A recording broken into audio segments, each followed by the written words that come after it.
हाथी और उसके दोस्तों की कहानी। बहुत समय पहले की बात है, एक अकेला हाथी एक अजीब जंगल में बसने आया। यह जंगल उसके लिए नया था और वह दोस्त बनाने के लिए देख रहा था। वो सबसे पहले एक बंदर से संपर्क किया और कहा, नमस्ते बंदर भैया, क्या आप मेरे दोस्त बनना चाहेंगे? बंदर ने कहा, तुम मेरी तरह झूल नहीं सकते क्योंकि तुम बहुत बड़े हो, इसलिए मैं तुम्हारा दोस्त नहीं बन सकता। इसके बाद हाथी एक खरगोश के पास गया और वही सवाल पूछा। खरगोश ने कहा, तुम मेरे बिल में फिट होने के लिए बहुत बड़े हो, इसलिए मैं तुम्हारा दोस्त नहीं बन सकता। फिर हाथी तालाब में रहने वाले मेंढक के पास गया और वही सवाल पूछा। मेंढक ने उसे जवाब दिया, तुम मेरे जितना ऊंची कूदने के लिए बहुत भारी हो, इसलिए मैं तुम्हारा दोस्त नहीं बन सकता। अब हाथी वास्तव में उदास था क्योंकि वह बहुत कोशिशों के बावजूद दोस्त नहीं बना।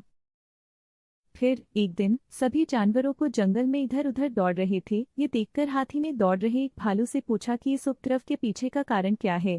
भालू ने कहा, जंगल का शेर शिकार पर निकला है, वे खुद को उससे बचाने के लिए भाग रहे हैं।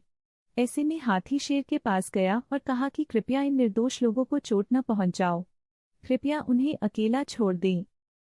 शेर ने उसका मजाक उड़ाया और हाथी को एक तरफ चले जाने को कहा।